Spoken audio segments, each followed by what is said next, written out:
Hi విఎస్, welcome to Hyderabadi రుచులు. ఇప్పుడు మనం స్టఫ్డ్ వెజిటేబుల్ ఫ్రైస్ తయారు చేయడం చూద్దాం.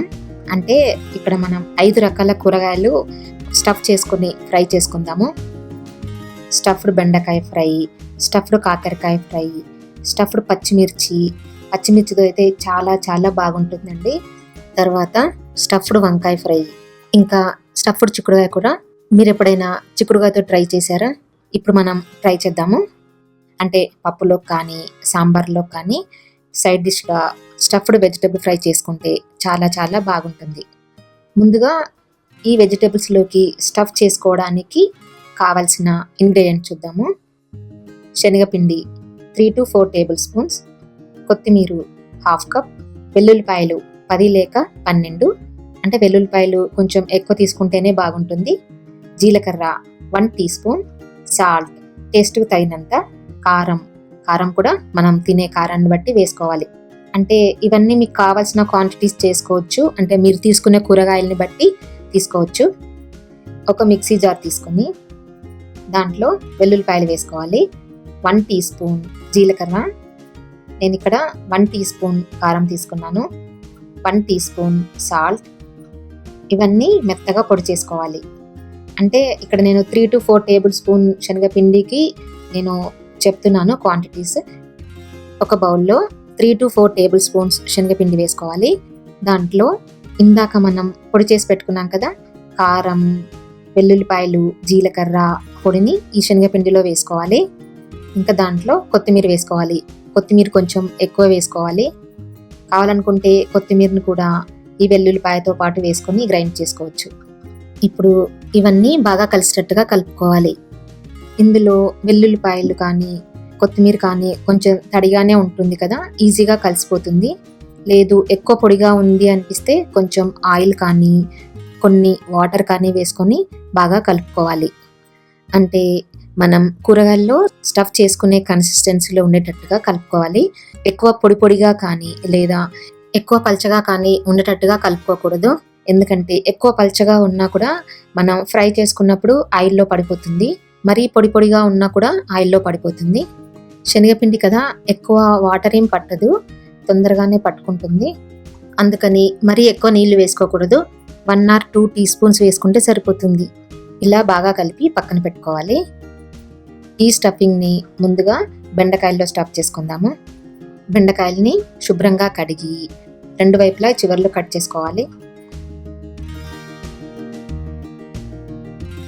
ఇలా 2 వైపులా అన్నీ కట్ చేసుకున్న తర్వాత ఒక్కొక్క బెండకాయని మధ్యలో ఇలా స్లిప్ పెట్టుకోవాలి.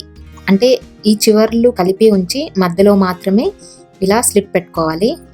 మరి గింజలు ముదిరిపోయినవైతే తీసేసుకోవచ్చు, లేదంటే తీయకపోయినా పర్వాలేదు. ఇలా అన్నింటికి స్లిప్ పెట్టుకొని వీటన్నింటినీ పక్కన పెట్టుకోవాలి.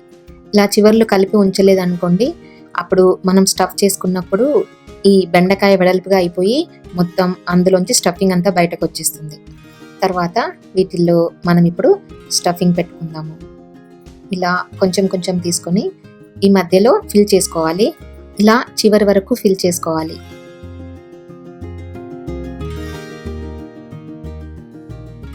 అన్నీ ఫిల్ చేసుకున్న తర్వాత వీటిని షాలో ఫ్రై చేసుకుందాము. ఒక ప్యాన్లో 2 to 3 టేబుల్ స్పూన్స్ ఆయిల్ వేసుకొని వేడి చేసుకోవాలి. ఆయిల్ వేడెక్కిన తర్వాత ఈ బెండకాయల్ని ఒక్కొక్కటిగా వేసుకుని ఫ్రై చేసుకోవాలి. మరీ ఎక్కువ క్రౌడీగా వేసుకోకూడదు, ప్యాన్లో పట్టి అన్నీ వేసుకోవాలి. 1 నిమిషం ఫ్రై అయిన తర్వాత రెండో వైపుకి తిప్పుకోవాలి. జాగ్రత్తగా తిప్పుకోవాలి, స్టఫింగ్ బయట రాకుండా జాగ్రత్తగా తిప్పుకోవాలి. చాలా టేస్టీగా ఉంటాయి ఇవి. పైన కవర్ అంతా మనకి సాఫ్ట్గా ఉంటుంది, లోపల మాత్రం క్రిస్పీగా చాలా బాగుంటుంది. పప్పుతో కానీ సాంబార్ కాంబినేషన్తో కానీ చాలా చాలా టేస్టీగా ఉంటాయి.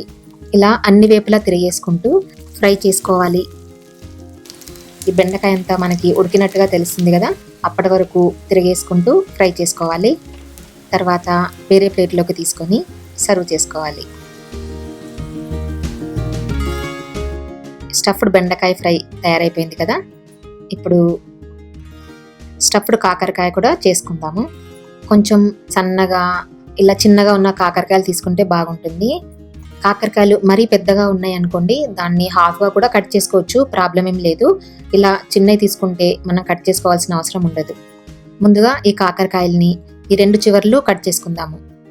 ఇలా కట్ చేసుకున్న తర్వాత అంటే ఈ కాకరకాయలకి తొక్క తీసినా తీయకపోయినా పర్లేదు, కానీ నేను ఇక్కడ కొంచెం తొక్క తీసేసుకుంటున్నాను. మా పిల్లలు అంతగా ఇష్టపడరు, అందుకని కొంచెం తొక్క తీసేస్తాను.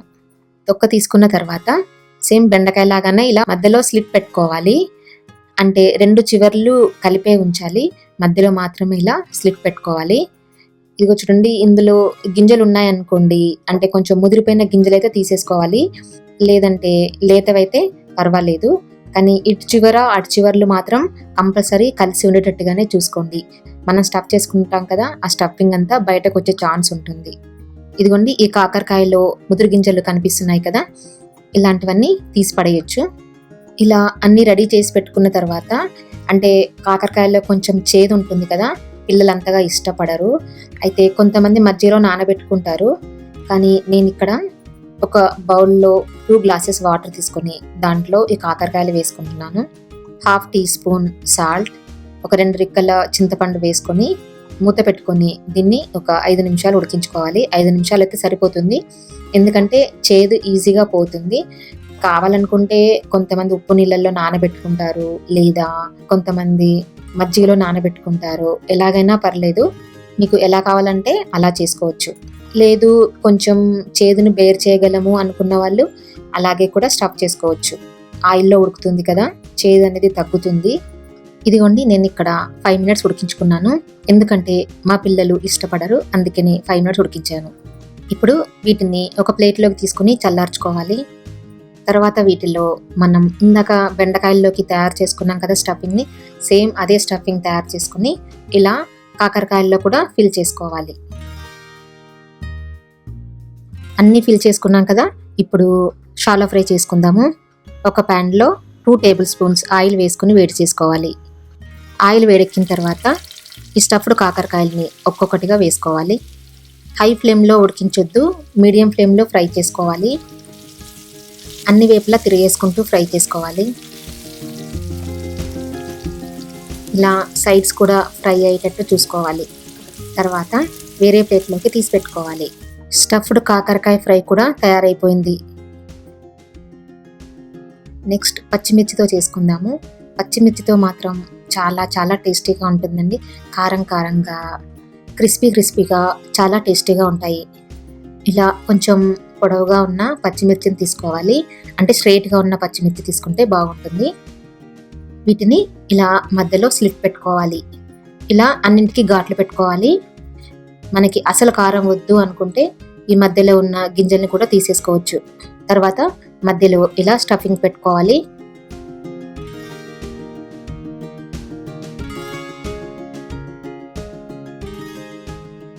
అన్నీ స్టఫ్ చేసుకున్న తర్వాత షాలో ఫ్రై చేసుకోవాలి. ప్యాన్లో 2 టేబుల్ స్పూన్స్ ఆయిల్ వేసుకొని వేడి చేసుకోవాలి. దాంట్లో ఈ స్టఫ్ చేసుకున్న పచ్చిమిర్చిని వేసుకోవాలి. సేమ్ అన్నిటిలాగానే, అంటే బెండకాయలాగానే వీటిని కూడా ఫ్రై చేసుకోవాలి. అన్ని వైపులా తిప్పుకుంటూ ఫ్రై చేసుకోవాలి. హైలో పెట్టుకొని ఫ్రై చేసుకోవద్దు, ఎందుకంటే పచ్చిమిర్చి తొందరగా కలర్ మారిపోయి వేగినట్టుగా కనిపిస్తాయి. మీడియం ఫ్లేమ్లో పెట్టుకొని ఫ్రై చేసుకోండి.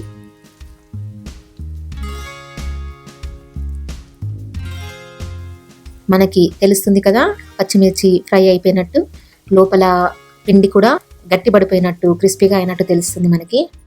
స్టఫ్డ్ పచ్చిమిర్చి ఫ్రై కూడా రెడీ అయిపోయాయి. ఇప్పుడు స్టఫ్డ్ వంకాయ తయారు చేసుకుందాము. ఈ స్టఫింగ్ కోసం అయితే వంకాయల్ని ఇలాంటి పొడవు వంకాయలు అయితే బాగుంటుంది. ఈ వంకాయల్ని శుభ్రంగా కడిగి ఇలా మధ్యలో నిలువుగా ఘాట్లు పెట్టుకోవాలి. అంటే మనం మసాలా వంకాయ వండినప్పుడు ఎలా ఘాట్లు పెట్టుకుంటామో సేమ్ అలాగే ఘాట్లు పెట్టుకోవాలి. అన్నింటికి పెట్టుకున్న తర్వాత ఈ స్టఫింగ్ని వంకాయ మధ్యలో ఫిల్ చేసుకోవాలి. ఇదిగోండి, ఇలాగా మధ్యలో పెట్టి ఫిల్ చేసుకోవాలి. అన్నింటినీ స్టఫ్ చేసుకున్న తర్వాత సేమ్ వంకాయల్ని కూడా మనం ఇందాక బెండకాయలు, కాకరకాయలు ఎలా ఫ్రై చేసుకున్నామో అలాగే షాలో ఫ్రై చేసుకోవాలి. 2 టేబుల్ స్పూన్స్ ఆయిల్ వేసుకొని దాంట్లో ఈ వంకాయల్ని ఒక్కొక్కటిగా వేసుకోవాలి. 1 నిమిషం తర్వాత ఇంకో వైపుకి తిరిగేసుకోవాలి. జాగ్రత్తగా తిరిగేసుకుంటూ అన్ని వైపులా ఫ్రై చేసుకోవాలి.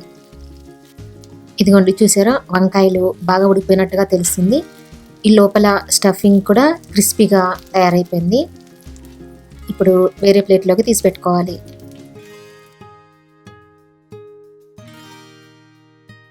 తర్వాత చిక్కుడుకాయ చేసుకుందాము.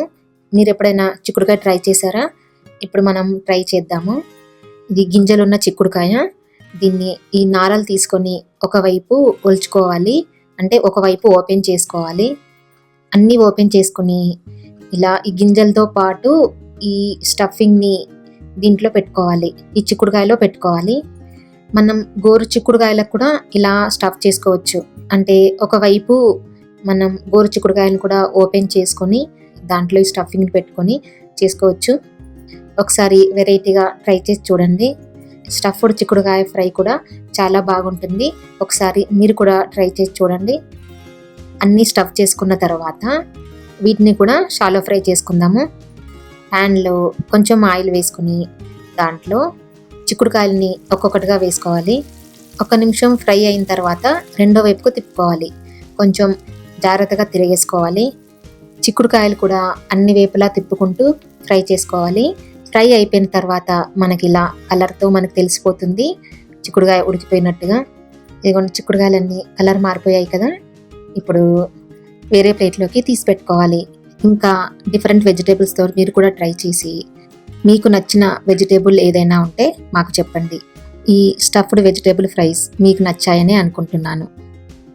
మీకు ఈ వీడియో నచ్చినట్టయితే కింద లైక్ బటన్ కనిపిస్తుంది కదా, ప్రెస్ చేసి సబ్స్క్రైబ్ చేసి ఫ్రెండ్స్ అందరికీ షేర్ చేయండి.